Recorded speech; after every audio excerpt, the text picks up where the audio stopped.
বরিশাল বিভাগের ভোলা জেলা আছে না একটা দ্বীপ জেলা, ওখান থেকে কেউ আসতে পারছেন নাকি? হ্যাঁ, আল্লাহু আকবার, আসছে তো, ওই যে হাত দেখা যাচ্ছে। সর্বনাশ, মাশাআল্লাহ, মাশাআল্লাহ। ঠিক আছে, আল্লাহ আমার ভাইদেরকে তুমি কবুল। ওয়া ইলাহুকুম ইলাহু ওয়াহিদুন লা ইলাহা ইল্লা হুয়ার রহমানুর রহিম। আসসালামু আলাইকুম, আপনাদের সবাইকে জানাই আন্তরিক শুভেচ্ছা ও স্বাগতম। আমরা সবাই জানি ইসলাম একটি পূর্ণাঙ্গ জীবন ব্যবস্থা। এই দিন আমাদের শিখিয়েছে কিভাবে চলতে হবে, কিভাবে কথা বলতে হবে, কিভাবে মানুষকে ভালোবাসতে হবে এবং কিভাবে আল্লাহর সন্তুষ্টি অর্জন করতে হবে। আজকের এই আলোচনার মাধ্যমে আমরা চেষ্টা করব কুরআন এবং হাদিসের আলো থেকে কিছু শিক্ষা নেওয়ার, আমাদের ভুলগুলো সংশোধন করার এবং সত্যিকার অর্থে মুসলমান হিসেবে নিজেদের গড়ে তোলার। তাই অনুরোধ রইল, মনোযোগ দিয়ে শুনবেন, চিন্তা করবেন, আর যা শিখবেন তা নিজের জীবন এবং পরিবারের জীবনে বাস্তবায়ন করবেন। চলুন আজকের আলোচনা শুরু করি। আল্লাহ বলেন, তোমাদের ইলাহ হলো একজন, তিনি ছাড়া কোনো ইলাহ নেই, তিনি দয়াময়, তিনি মেহেরবান। ইলাহ যদি একজন না হয়ে দুইজন হতো, ঝামেলা আছে না নাই? লাউ কানা ফীহিমা আলিহাতুন ইল্লাল্লাহু লাফাসাদাতা। আকাশ এবং জমিনের মধ্যে ইলাহ একজন না হয়ে যদি মাত্র দুইজন হতো, আকাশ জমিন ভেঙে খান খান হয়ে যেত। ঠিক কিনা বলেন? দুইজন ইলাহ হইলে খান খান হয়ে যেত। আমাদের রব একজন হইলে ভালো না বেশি হইলে ভালো? কথা বুঝতেছেন? আরে একজনের তো মন জোগায় চলতে পারি না, ঠিক কিনা? হ্যাঁ, একজন, তিনি যে আদেশগুলো দিয়েছেন আমাদের দুর্বলতার কারণে আমরা তো পারি না।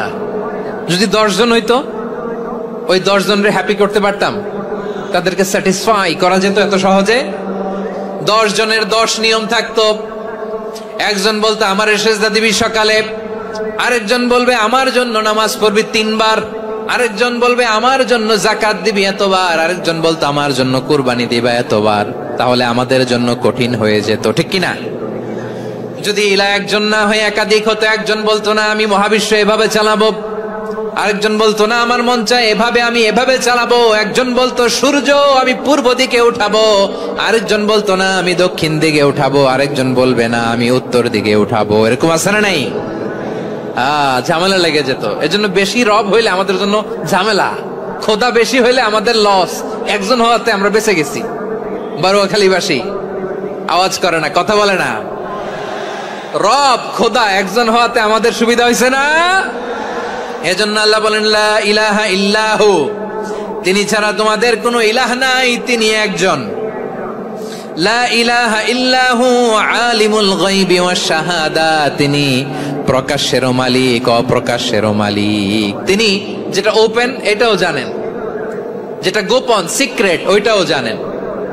আলিমুল গায়বি ওয়াশ শাহাদা, তিনি গায়েবের মালিক, গায়েবের জ্ঞানী, যেটা দেখা যায় না, অদৃশ্য, জানা নাই, এটাও তিনি জানেন।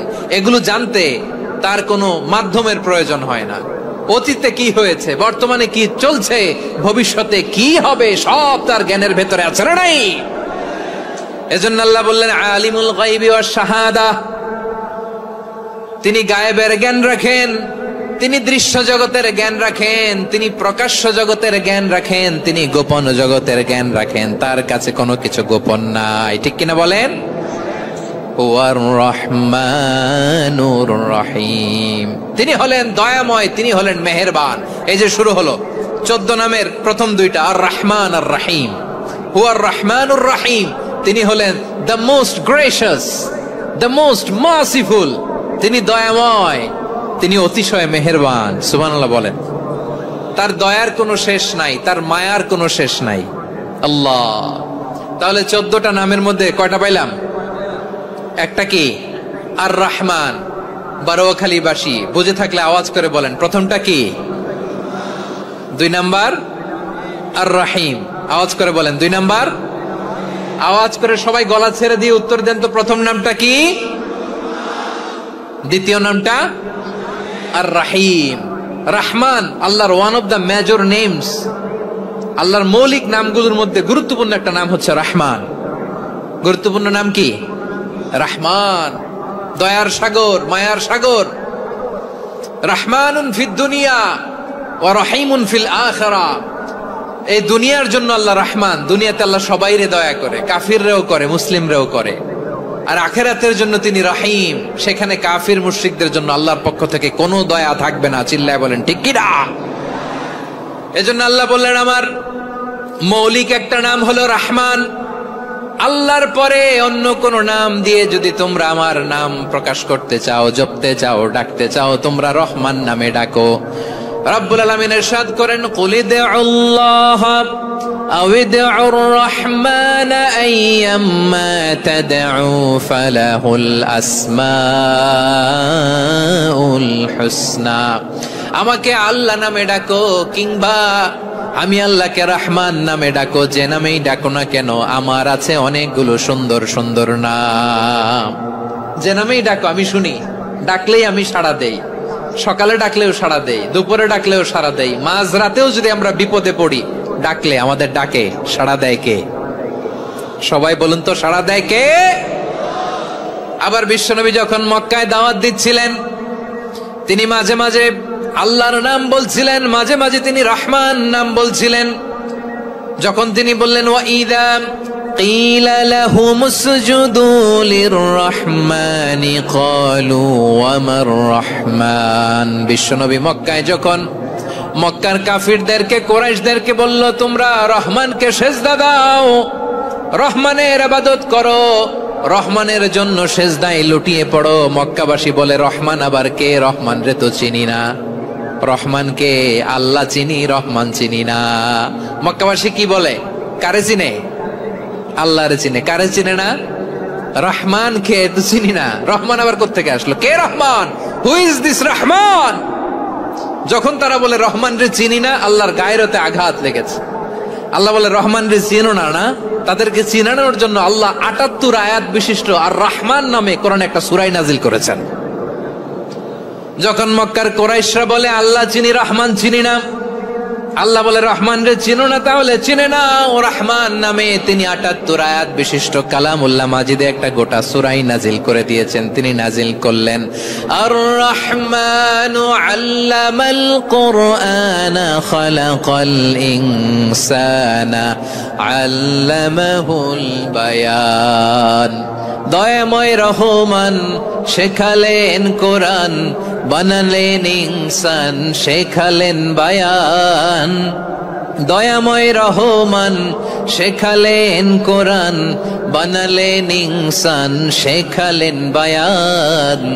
দয়াময় রহমান শেখালেন কোরআন, বানালেন ইনসান, শেখালেন বায়ান। পড়েন আল্লাহু আকবার। আল্লাহ বলে রহমান কারে বলে চেনো না? শুনে নাও, ৭৮ আয়াত বিশিষ্ট গোটা একটা সূরাই নাজিল করে দিলাম, সূরাতু আর রহমান। আর রহমান তিনি দয়ালু, আল্লামাল কোরআন, তিনি মানুষকে কোরআন শিখিয়েছেন। খালাকাল ইনসান, মানুষ বানিয়েছেন। আল্লামাহুল বায়ান, মানুষকে কথা বলা, বর্ণনা করা শিখিয়েছেন। পড়েন সুবহানাল্লাহ। গোটা একটা সূরাই নাজিল করেছেন, সূরাতু আর রহমান। আমার বারোখালীর ভাইয়েরা, তার নাম হচ্ছে আর রহমান, আর রাহিম মানে দয়াময়, মেহেরবান। তার দয়া যে কত বেশি আপনি কল্পনাও করতে পারবেন না, আপনি কল্পনাতেও আনতে পারবেন না তার দয়া কত বেশি। বিশ্বনবী সাল্লাল্লাহু আলাইহি ওয়াসাল্লাম ফরমান লাম্মা কাদাল্লাহুল খালকা কাতাবা ইনদাহু ফাওকা আরশিহি। আল্লাহ যখন মহাবিশ্বের সব সৃষ্টি করে সারলেন, তিনি আরশের উপরে লিখলেন সাবাকাত রাহমাতি গাদাবি, সাবাকাত রাহমাতি গাদাবি। কোথায় লিখছে? আরশের উপরে। আওয়াজ করে বলেন তো কোথায় লিখেছে? আরশের উপরে আল্লাহ লিখলেন সাবাকাত রাহমাতি গাদাবি। এর মানে হলো আমার দয়ার কাছে, আমার ভালোবাসার কাছে আমার ক্রোধ পরাজয় বরণ করেছে।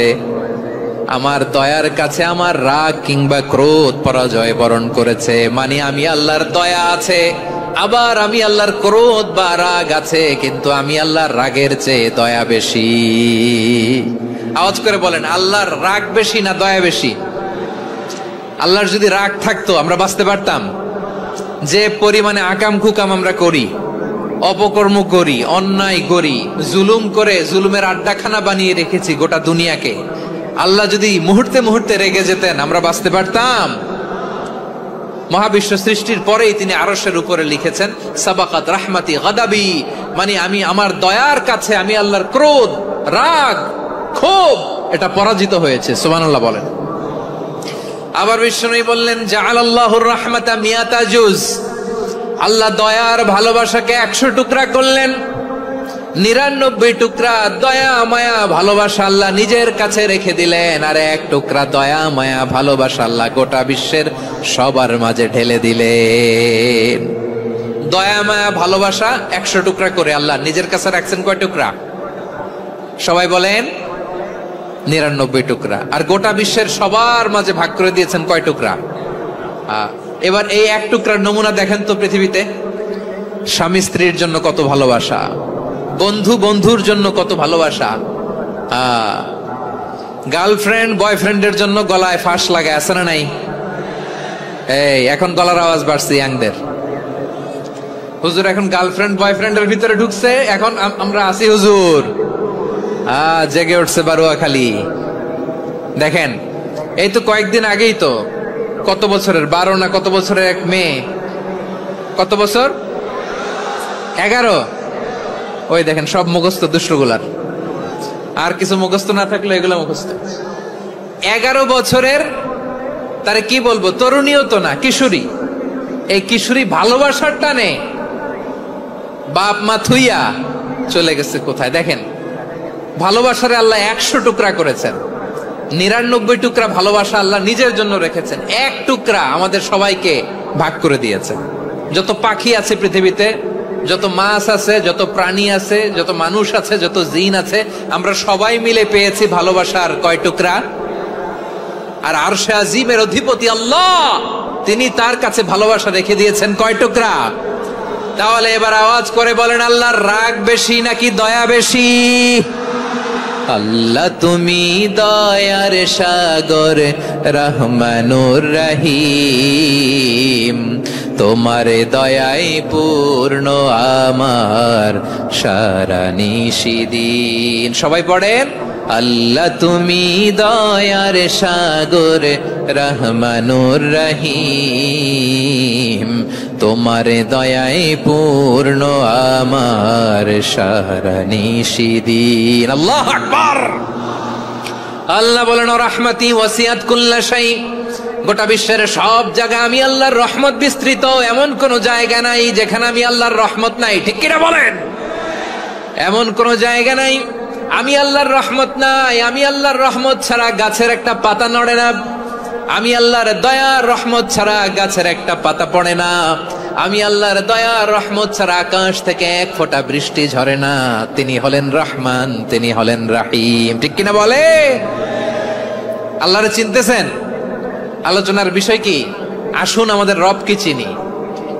তিনি হলেন আর রহমান, তিনি হলেন আর রাহিম। তার দয়ার কোনো শেষ নাই, তার মায়ার কোনো শেষ নাই। বনি ইসরাইলের এক লোক 500 বছর আল্লাহর ইবাদত করেছে। কয় বছর? কোথায় জানেন? সাগরের মাঝখানে এক পাহাড়, ওই পাহাড়ের উপরে বসে 500 বছর টানা আল্লাহর ইবাদত। দিনে আর রাতে একবার করে নিচে নামতেন। সেখানে আল্লাহ তাআলা পাথরের ভেতর থেকে তার জন্য মিঠা পানির ব্যবস্থা করে দিয়েছেন, আর একটা ডালিম গাছের ব্যবস্থা করে দিয়েছেন। সকালে নামলে একটা টসটসে ডালিম, রাতে নামলে টসটসে ডালিম। এগুলো খেয়ে খেয়ে 500 বছর সে আল্লাহর ইবাদত করেছে। আর সে আল্লাহর কাছে বলেছে, আল্লাহ আমি যখন মারা যাব সেজদারত অবস্থায় যেন মারা যাই। ঠিকই আল্লাহ সেজদারত অবস্থায় সাইয়েদনা আজরাইলকে পাঠিয়ে দিলেন। সেজদারত অবস্থায় লোকটা মারা গেল। 500 বছর ইবাদতের পরে আল্লাহর দরবারে কিয়ামতের কঠিন ময়দানে যখন লোকটা হাজির হয়ে যাবে, আল্লাহ বলবেন আদখিলু আবদি আল জান্নাতা বিরহমাতি, আমার বান্দাকে আমার দয়া আমার ভালোবাসা দিয়ে জান্নাতে ঢুকায়া দাও। 500 বছর ইবাদত করছে তো আমার দয়ায় আমার বান্দারে জান্নাত দাও। এই বান্দা বলে বালবি আমালি, আল্লাহ তোমার দয়া লাগবে কেন? আমি আমার আমল দিয়ে জান্নাতে যেতে চাই। কি দিয়ে? কথা বুঝে নাই বোধহয়। আল্লাহর এই বান্দা কি দিয়ে জান্নাতে ঢুকতে চায়? আমল দিয়ে। আল্লাহ বলছে আমার দয়ায় আমার বান্দারা জান্নাতে নিয়ে যাও ফেরেশতারা। এ বলে আল্লাহ তোমার দয়া লাগবে কেন, সেজদা তো কম দেই নাই, জিকির করতে করতে 500 বছর শেষ করে দিলাম, আবার তোমার দয়া লাগবে? আমি তো আবার আমলেই জান্নাতে যেতে পারি। আল্লাহ বলবেন তাই, ঠিক আছে, আমি চাইলাম দয়া দিয়ে জান্নাত দিব, তুমি চাইলে আমল দিয়ে ঢুকবা, ঠিক আছে, তোমার আমল আর আমার যে দয়া দুইটার একটু মাপ দেই। তোমার 500 বছরের ইবাদত এক পাল্লায় রাখো। আর আল্লাহ বললেন আমি যে দয়া করে এই দুনিয়ার নাজ নেয়ামত বিউটি সৌন্দর্য দেখার জন্য তোমার দুটা চোখ দিয়েছিলাম, দুটা নয় একটা চোখ আরেক পাল্লায় রাখো। রাখা হবে, দেখা যাবে ওই 500 বছরের ইবাদত হালকা হয়েছে আর মুহূর্তের মধ্যে আল্লাহর দেয়া একটা চোখের নেয়ামত ভারী হয়ে গিয়েছে। আল্লাহ বলবেন তোমার কথা মতো মাপ দেয়া হলো, এবার ফলাফল দেখো, হিসাব বলে তুমি এখন জাহান্নামে যাবা, go to the hell fire, যাও এবার জাহান্নামে যাও। মাপ চোখে যখন আসছো আমার সাথে হিসাব ক্যালকুলেশন, যাও তুমি এবার জাহান্নামে যাবা। এবার লোকটা কাচুমাচু করে বলে আল্লাহ আমি বুঝি নাই, আল্লাহ আমি বুঝতে পারি নাই, খেয়াল করি নাই, তুমি আমারে ক্ষমা করো, তুমি আমারে মাফ করো। ও আল্লাহ এবার আমি টের পেয়েছি, এবার আমি বুঝতে পেরেছি তোমার দয়া ছাড়া দুনিয়ায় কেউ জান্নাতে যেতে পারবে না, কেউ পারবে না। আল্লাহ বললেন ওরে গোলাম তুই তো কিছুই ছিলি না, অস্তিত্বহীনতা থেকে তোরে অস্তিত্বে আনলো কে? ওই ছোট্ট শুক্রাণু থেকে মায়ের পেটে 9 মাস ধরে খাবার দিয়েছে কে? আবার সুস্থতার সাথে দুনিয়ার বুকে তোরে ডেলিভারির ব্যবস্থা করে দিল কে? আবার তোর মায়ের বুকের ভেতরে 2টা খাবারের লাইনের ব্যবস্থা করে দিল কে? আবার তোকে শৈশব পেরিয়ে কৈশোর, কৈশোর পেরিয়ে তারুণ্য, তারপরে যৌবন, এগুলো দান করলো কে? তার চেয়ে বড় কথা, পাহাড়ের মাঝখানে সাগরের মাঝখানে 500 বছর ইবাদত করার শক্তি তোর গায়ে দিয়েছে কে? এই সাগরের মধ্যে লোনা পানি, লবণের পানি মুখে দেয়া যায় না, সেখান থেকে আমি পাহাড়ের ভেতর থেকে মিঠা পানির ব্যবস্থা করে দিলাম, ওই জায়গায় তোরে রিজিকের বন্দোবস্ত করলো কে? সকাল বিকাল 2 বেলা টসটসে ডালিম খাওয়ার ব্যবস্থা করে দিল কে? তোর আবদার ছিল আল্লাহ আপনি আমার সেজদারত অবস্থায় রুহু কবজ করবেন, তোর শেষ আবদারটাও পূরণ করেছে কে? ও গোলাম আমার রহমতের তুলনায়, আমার নেয়ামতের তুলনায় তোর 500 বছরের ইবাদতের কোনো ওজনই হবে না। গোটা বিশ্বের কেউ কোনোদিন আমার জান্নাতে ঢুকতে পারবে না আমি আল্লাহর দয়া ছাড়া। হুয়ার রহমানুর রহিম, তিনি দয়াময়, তিনি মেহেরবান। জিব্রাইল আলাইহিস সালাম বিশ্বনবীর এই লম্বা হাদিসটা যখন শোনালেন, আমি যা যা বলছি এটা বিশাল এক হাদিসের অনুবাদ, বললেন ইয়া মুহাম্মদ এই দুনিয়ার সবটাই চলে আল্লাহর রহমত দিয়ে।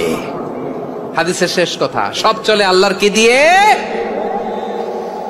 তখন বিশ্বনবী সাহাবাদের বললেন ও সাহাবারা শোনো, আল্লাহর জান্নাতে কেউ কোনোদিন প্রবেশ করতে পারবে না তার রহমত ছাড়া।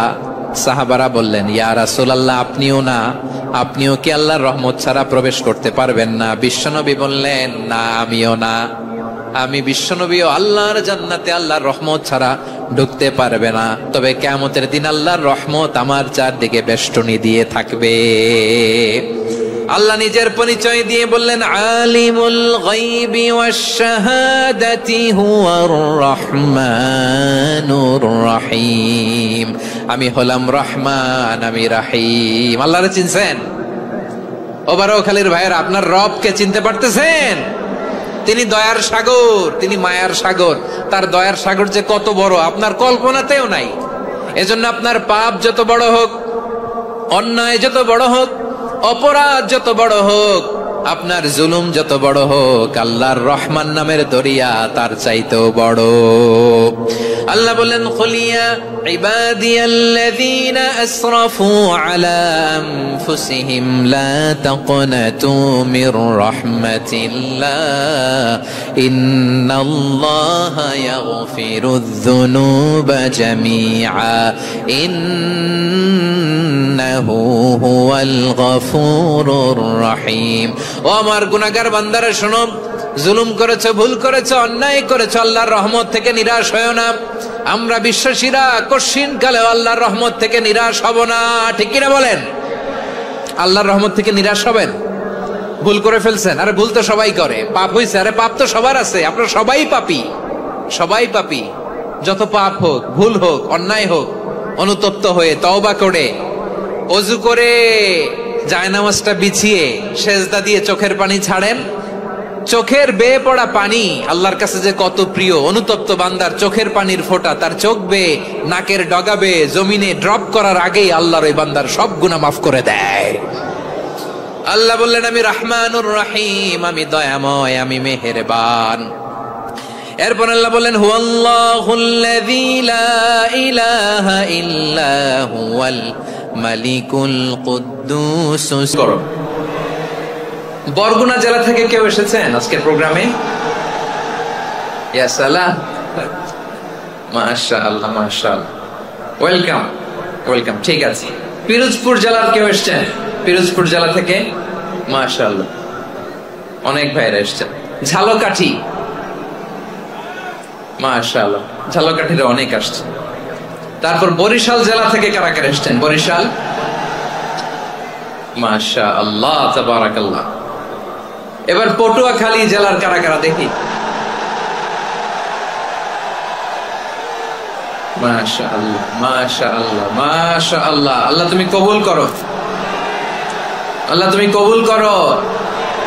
লিল্লাহি তাকবীর, লিল্লাহি তাকবীর, লিল্লাহি তাকবীর। হাত নামান। প্রিয় ভাইরা, আসুন আমরা কাল বিলম্ব না করে আজকের পটুয়াখালী জেলা শহরের মাশাআল্লাহ ওই যে লক্ষ্মীপুর থেকে আমাদের ভাই এসে প্লেকার্ড নিয়ে দাঁড়াইছে। ঠিক আছে, প্লেকার্ড দেখেছি, ফি আমানিল্লাহ। আচ্ছা, বরিশাল বিভাগের বাইরে থেকে কারা কারা আসছেন দেখি, কেউ আছেন কিনা? মাশাআল্লাহ অনেক অনেক অনেক, মাশাআল্লাহ। আল্লাহ কবুল করো, আল্লাহ কবুল করো। ফি আমানিল্লাহ।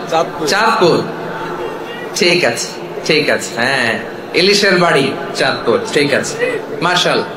বসুন বসুন। সম্মানিত ভাইরা, আসুন আমরা মূল আলোচনার দিকে চলে যাই। আজকে আমরা যে টপিকটা নিয়ে আলোচনা করব সেটা হচ্ছে আমরা যে জীবনে বিপদে পড়ি, আমরা বিপদে পড়লে আমাদেরকে উদ্ধার করে কে? আল্লাহ ছাড়া আমাদের বাঁচানোর কেউ আছে? উদ্ধার করার কেউ আছে? রক্ষা করার কেউ আছে? এজন্য বিপদে পড়লে আমরা চাইবো কার কাছে? আমাদের যাই দরকার হোক আমরা ফরিয়াদ করব কার কাছে? নাকি মাজারে যেয়ে চাবেন? মাজারে যেয়ে চাবেন? অনেকে তো মাজারে যেয়ে কপাল ঘষে, আছে না নাই? মাজারে যেয়ে সন্তান চায়, আছে? এই এলাকায় নাই, এলাকার লোকদের আকীদা খালেস আমি জানি। মাজারে যেয়ে কপাল ঘষে আর সন্তান চায়। আচ্ছা, মাজারে গেলে সন্তান পাওয়া যায়? আচ্ছা, মাজারে না গেলে যদি বাচ্চা না হতো, গরু ছাগলের যে বাচ্চা হয় ওরা কোন মাজারে মানত করে বলেন? কথা কি বুঝতেছেন? এই যে প্রতি বছর গরু ছাগল ভেড়া এগুলো যে বাচ্চা দেয়, এরা কোন মাজারে যে মানত করে? এজন্য চাইতে হবে একজনের কাছে, তিনি কে? আমার প্রিয় পটুয়াখালীবাসী, মাজার জিয়ারত করা সুন্নাহ। আমরা মাজার জিয়ারত করব, আল্লাহ ওয়ালাদের কবরে যাব, আমরা সেখানে যে সালাম দিব, দোয়া করব, নিজের জন্য করব, কবরে শুয়ে থাকা মাইয়েতের জন্য করব, পুরো মুসলিম উম্মার জন্য করব। কিন্তু কবরে যিনি শুয়ে আছে ওই বাবার কাছে সন্তান চাওয়া যাবে? চাকরি চাওয়া যাবে? সফলতা চাওয়া যাবে? সফলতা দেয় কে? সবাই বলেন নাই, আওয়াজ করে বলেন, সফলতা দেওয়ার মালিক কে? এক কথাই রব্বুল আলামিন বলেন, ওয়া ইয়ামসাসকাল্লাহু বিদুররিন ফালা কাশিফা লাহু ইল্লা হু ওয়া ইয়ুরিদকা বিখাইরিন ফালা রাদ্দা লিফাদলি يصيب به من يشاء من عباده وهو الغفور الرحيم الله أكبر আল্লাহ বললেন ওয়া ইয়ামসাসকাল্লাহু বিদুররিন ফালা কাশিফা লাহু ইল্লা হু। আল্লাহ যদি তোমাকে কোনো বিপদ স্পর্শ করায়, আল্লাহ যদি তোমারে কোনো বিপদে ফেলে দেয়, ওই বিপদ থেকে উদ্ধার করার তিনি ছাড়া আর কেউ নাই। জোরে বলেন ঠিক কিনা? তিনি যদি কোনো বিপদে ফেলেন, তিনি ছাড়া বিপদ থেকে উদ্ধার করার কেউ নাই। আর তিনি যদি তোমার প্রতি কোনো অনুগ্রহ করতে চান, ওই অনুগ্রহ ঠেকিয়ে দেওয়ার ক্ষমতাও কারো নাই। আল্লাহ যদি আপনার সফলতা দিতে চায়, পৃথিবীর কোন শক্তি ওই সফলতাকে থামাতে পারে? এজন্য আল্লাহ বললেন, খবরদার, চিন্তার আকীদা খালিস করে নাও। ওয়া ইয়ামসাসকাল্লাহু বিদুররিন ফালা কাশিফা লাহু ইল্লা হু। আল্লাহ বিপদে ফেললে বিপদ থেকে উদ্ধার করার কেউ থাকে না। আর আল্লাহ যদি তোমার প্রতি দয়া দেখাতে চান, অনুগ্রহ করতে চান, ওই অনুগ্রহকে প্রতিরোধ করার মতো ক্ষমতা কারো নাই। তিনি তার বান্দাদের মধ্য থেকে যাকে ইচ্ছা তাকে দেন, যত ইচ্ছা তত দেন। তিনি ক্ষমাশীল, তিনি মেহেরবান। সুবহানাল্লাহ। তিনি ক্ষমাশীল, তিনি মেহেরবান। তাহলে এই আয়াত থেকে আমরা বুঝতে পারলাম, আমরা যদি বিপদে পড়ি আমাদেরকে কেউ বাঁচাতে পারে না। আমার বাবা আমারে বাঁচাতে পারে? হ্যাঁ? আমার মা আমাকে বাঁচাতে পারে? আমার বন্ধু আমারে বাঁচাতে পারে? আমার দলের কর্মী আমাকে বাঁচাতে পারে? আমার পীর সাহেব আমারে বাঁচাতে পারে? আমার পটুয়াখালীর ভাইয়েরা খেয়াল রাখবেন, বাঁচাতে পারে এক মহান সত্তা, উদ্ধার করতে পারে এক মহান সত্তা। চিৎকার করে বলুন, তিনি কে? আবার আল্লাহ বললেন, আম্মান ইউজিবুল মুত্তাররা ইযা দাআহু ওয়া ইয়াকশিফুস সুআ ওয়া ইয়াজআলুকুম খুলাফাআল আরদ আইলাহুম মা'আল্লাহ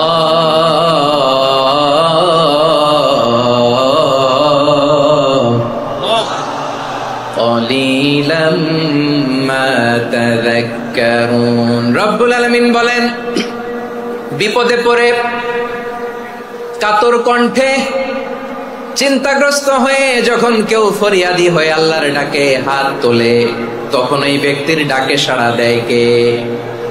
সবাই বলুন। কাতর কণ্ঠে বিপন্ন অবস্থায় আপনি যখন কেঁদে কেঁদে হাত তুলে আপনার দুঃখের কথা জানান, আপনি যখন ডাকেন তারে, তখন আপনার ডাকে সাড়া দেয় কে? আল্লাহ বলে, আমি সাড়া দেই। তোমাদের বিপদকে মুক্ত করে দেয় কে? ওই আল্লাহর সাথে কোন উপাস্য আছে নাকি? কিন্তু খুব অল্প সংখ্যক লোকই তোমরা উপদেশ গ্রহণ করো। কথাটা কার? তাহলে বিপন্ন মানবতা যখন কাঁদে, মানুষ যখন বিপদে পড়ে নিরুপায় হয়ে ফরিয়াদ করে, তার ডাক শোনার কেউ নাই একজন ছাড়া। চিল্লায় বলেন তো, তিনি কে? এজন্য আমরা ফরিয়াদের হাত কার দিকে তুলবো? প্রিয় পটুয়াখালী বলেন, ফরিয়াদের দুটো হাত আমরা কার দিকে তুলবো? এবং খেয়াল রাখতে হবে, মাথার সাথে সেট করে নিতে হবে, আল্লাহ ছাড়া আমাকে উদ্ধার করার কেউ নাই। এই পৃথিবীতে কেউ আপন না। প্রিয় ভাইরা, বিপদে বললে বোঝা যায় কেউ আপন না। আপন শুধু একজন মহান সত্তা। তিনি কে? এটা কি আপনারা খেয়াল রাখতে পারবেন? হ্যাঁ, বিপদে আপদে কেউ আমাদের বাঁচাতে পারে না, তরাতে পারে না, মুক্তি দিতে পারে না, উদ্ধার করতে পারে না, একমাত্র আমার প্রভু ছাড়া, আল্লাহ ছাড়া। চিল্লায় বলেন ঠিক কিনা? এবং প্রিয় পটুয়াখালীর ভাইয়েরা, মাথার সাথে এটা সেট করে নিতে হবে যে আমাদের পুরো জীবনটাই পরীক্ষা। পুরো জীবনটাই কি? The life is a test. পুরো জীবনটাই পরীক্ষা। এই জীবনে বিপদ আসবে, আপদ আসবে, পরীক্ষা আসবে, সবার জীবনে এটা থাকে। এক একজনের পরীক্ষা এক এক রকম। আমার পরীক্ষা একরকম, মাসুদ ভাইয়ের পরীক্ষা একরকম, চৌধুরী সাহেবের পরীক্ষা একরকম, আপনার পরীক্ষা একরকম, ওনার পরীক্ষা আবার আরেক রকম। পুরো পৃথিবীটাই পরীক্ষা ক্ষেত্র, সবাই পরীক্ষা দিচ্ছি, কিন্তু কারো পরীক্ষার প্রশ্নের সাথে কারোটার মিল নাই। সুবহানাল্লাহ পড়বেন না? পুরোটাই পরীক্ষা ক্ষেত্র, সবাই পরীক্ষার্থী, কিন্তু প্রশ্নপত্র একটার সাথে আরেকটা মিলে না। One doesn't match the other. একজনেরটার সাথে আরেকজনেরটা মিলে না। কাউকে আল্লাহ তাআলা ধনী বানিয়ে পরীক্ষা করেন। কি বানিয়ে? কথা কি বুঝতেছেন নাকি কষ্ট হচ্ছে? কষ্ট হচ্ছে আপনাদের? কাউকে আল্লাহ ধনী বানিয়ে পরীক্ষা করেন, আবার কাউকে আল্লাহ তাআলা গরিব বানিয়ে পরীক্ষা করেন, কাউকে আল্লাহ অসুস্থ বানিয়ে পরীক্ষা করেন। কেউ দেখবেন যে দুরারোগ্য ব্যাধিতে আক্রান্ত, ডাক্তার বলেছে আর সময় নাই, দুরারোগ্য ব্যাধি, ক্যান্সার, যার নেই কোনো অ্যান্সার, তার জন্য পরীক্ষা হচ্ছে এই রোগ। আরেক লোক দেখবেন তার আবার রোগ বালাই নাই, মাশাআল্লাহ, তাকে আল্লাহ তাআলা আর্থিক দৈন্যতা, দারিদ্রতা দিয়ে পরীক্ষা করছেন। এরকম আছে না নাই? টাকা পয়সা নাই, দিন আনে দিন খায়, যা আছে তাতে চলে না, এটা তার জন্য পরীক্ষা। আবার আরেক শ্রেণীর লোক দেখবেন তাকে আল্লাহ অসুস্থতাও দেয় নাই, দারিদ্রতাও দেয় নাই, তার দাম্পত্য জীবনের সমস্যা আছে না নাই? স্ত্রী কথা শোনে না, অথবা ছেলে মেয়ে কথা শোনে না। তাহলে পরীক্ষা সবার জীবনে আছে, এক একজনের পরীক্ষাটা এক এক রকম। আল্লাহ তাআলা দেখতে চায় যে এই পরীক্ষার সময় আমরা কিরকম রেসপন্স করি, how to deal with the test, কিভাবে এই বিপদ আপদ পরীক্ষাগুলোকে আমরা হ্যান্ডেল করব, ডিল করব, এটা হচ্ছে আজকের আলোচনার বিষয়। বুঝতে পেরেছেন সবাই আমার প্রিয় ভাইরা? তাহলে পরীক্ষাময় আমাদের জীবন, বিপদ আপদ পরীক্ষা এটা মানুষের পিছু ছাড়ে না। সবার জীবনে পরীক্ষা আছে, নবীদের জীবনেও পরীক্ষা ছিল। সাহাবারা জিজ্ঞেস করেছেন, ইয়া রাসূলুল্লাহ আইয়ুন নাসি আশাদ্দু বালাআন ফিদ দুনিয়া, এই দুনিয়ার বুকে কাদের পরীক্ষা সবচেয়ে বেশি? বিশ্বনবী বলেছেন আল আম্বিয়া, এই পৃথিবীতে সবচেয়ে বেশি পরীক্ষা আল্লাহ তাআলা নিয়ে থাকেন নবীদের। কাদের? নবীদের। সুম্মাল আমসাল ফাল আমসাল, এরপরে নবীদের পরের স্তরে যারা তাদের পরীক্ষা, এরপরে তাদের পরের স্তরে যারা তাদের পরীক্ষা, সিদ্দিকিনদের, শুহাদাদের, সালেহিনদের, আল্লাহওয়ালাদের। যার ঈমান যত মজবুত তার জীবনে পরীক্ষাও তত বেশি। চিল্লায় বলেন ঠিক কিনা? তাহলে মুমিনরা, বিশ্বাসীরা, আমরা কি পরীক্ষা বিপদ আপদে ভয় পাই? হ্যাঁ, বিপদ দেখলে ভয় লাগে আপনাদের? ভয় লাগে? হ্যাঁ না, মুমিনরা বিপদে ভয় পায় না, তারা হতাশ হয় না, সুবহানাল্লাহ, তারা নিরাশ হয় না। বিশ্বাসীরা হাল ছেড়ে দেয় না, তারা ভরসা রাখে একজনের উপর। চিল্লায় বলতে হবে তিনি কে?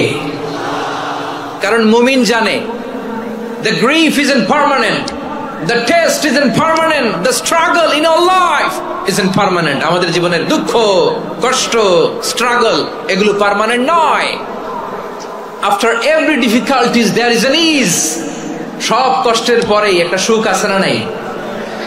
রব্বুল আলামিন বলেন ফাইন্না মাআল উসরি ইউসরা, ইন্না মাআল উসরি ইউসরা, যেটা আল্লাহ তোমার জন্য বরাদ্দ রেখেছে, যতটুকু আল্লাহ তাআলা তোমার জন্য বরাদ্দ রেখেছে অতটুকুই ক্ষতি করতে পারবে, আর এক চুল বেশিও করতে পারবে না, কমও করতে পারবে না। চিল্লায় বলেন ঠিক কিনা? এজন্য আমরা চাইবো কার কাছে? সবাই বলেন নাই, আওয়াজ করে বলেন কার কাছে? সব সময় আমরা আল্লাহর কাছে চাইবো, বিপদে আপদে, সুখে দুঃখে, সচ্ছল অবস্থায় অসচ্ছল অবস্থায়, পরাজয়ের সময় বিজয়ের সময়, সব সময় আমরা ভরসা রাখবো কার উপর? সবাই বলুন। একদল লোক আছে যারা বিপদে পড়লে আল্লাহরে ডাকে, আছে না নাই? পটুয়াখালীতে মাশাআল্লাহ নাই, বিপদ আসলে আল্লাহরে ডাকে, বিপদ নাই আল্লাহও নাই। বিপদে পড়লে নামাজ পড়ে, বিপদও নাই নামাজও নাই। বিপদে পড়লে জিকির করে, বিপদ যখন চলে যায় ওদের জিকিরও বন্ধ হয়ে যায়। এরকম আছে না নাই? কিছু লোক দেখবেন পরীক্ষা আসলে নামাজ পড়ে, আছে আছে। জেনজি আওয়াজ করো, এরকম আছে? এই কমন পড়ে গেছে, কমন পড়ছে। দেখবেন পরীক্ষার সময় নামাজ পড়ে, পরীক্ষাও নাই নামাজও আছে। এরকম কিছু লোক আছে অসুস্থ হলে আল্লাহরে বড্ড ভালোবাসে, আল্লাহরে খুব ডাকে। অসুস্থ হইলে অসুস্থতাও নাই, আল্লাহ স্মরণও নাই। দেখবেন কিছু লোক নির্বাচন আসলে খুব আল্লাহ আল্লাহ হয়ে যায়, তখন দেখবেন মাথার মধ্যে হেজাব লাগায়, পাঞ্জাবি লাগায়, আল্লাহ আল্লাহ হয়ে যায়। নির্বাচনও নাই, এরপরে আল্লাহর কথাও নাই। আছে না নাই? না, এরকম হওয়া যাবে না। সব সময় আমরা আল্লাহরে ডাকবো, বিপদে আপদে সব সময় ভরসা রাখবো আমরা একজনের উপর। আওয়াজ করে বলেন তিনি কে? এ কোথায় আল্লাহ তাআলা আমাদের চোখে আঙ্গুল দিয়ে জানিয়ে দিলেন, ফাইদা রাকিবু ফিল ফুলকি দা'আবুল্লাহ মুখলিসিনা লাহুদ্দিন ফালাম্মা নাজ্জাহুম ইলাল বাররি ইযা হুম ইউশরিকুন। আল্লাহ বলে একদল লোক আছে, তারা যখন নৌযানে চড়ে, জলযানে চড়ে, সাগরের মধ্যে যখন জাহাজে চড়ে, লঞ্চে চড়ে, তারা যখন তুফানের সম্মুখীন হয় তখন তারা আল্লাহরে বড্ড বেশি ডাকে, একান্ত ভাবে ডাকে, বিশুদ্ধ চিত্তে ডাকে। আবার তুফান থেকে তাদেরকে সেফ জোনে নিয়ে, নিরাপদ জোনে নিয়ে যখন বন্দরে আমি আল্লাহ তাদেরকে ভিড়িয়ে দেই, ওই লোকগুলো আবার আমি আল্লাহর সাথে শিরিক করে। এরকম আছে না নাই? জাহাজে উঠছে, সাগরের মাঝখানে তুফান, ওই সময় দেখবেন আল্লাহ কারে কয়। এই কথা তো আপনাদেরকে বোঝানো সহজ, আপনারা তো নদীর দেশের মানুষ। লঞ্চে চড়েন নাই কারা কারা? দেখি, লঞ্চে চড়ছেন? হ্যাঁ, লঞ্চে চড়ে নাই এরকম একজনও নাই এখানে। আচ্ছা, লঞ্চে উঠছেন কে কে দেখি? মাশাআল্লাহ মাশাআল্লাহ মাশাআল্লাহ। ঠিক আছে, আপনাদের বোঝানো সহজ। আচ্ছা, লঞ্চে উঠে তুফানের সম্মুখীন হয়েছেন, জলোচ্ছ্বাস সবাই, মাশাআল্লাহ। তো এই ওয়াজ তো আপনাদের মুখস্থ, ঠিক কিনা বলেন? আমার বলার দরকার নাই, বলেন। মাঝ নদী, তুফান, জলোচ্ছ্বাস, জলের মধ্যে উচ্ছ্বাস, ঢেউ, টর্নেডো, সাইক্লোন, মেঘের ঘন ঘটা, পরিবেশ ঘুটঘুটে অন্ধকার, লঞ্চ একবার এদিকে আরেকবার ওইদিকে, ভিতরে কি অবস্থা হয় বলেন তো? হ্যাঁ,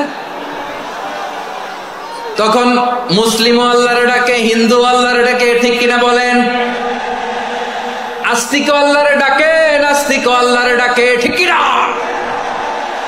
লঞ্চের ভেতর, স্টিমারের ভেতর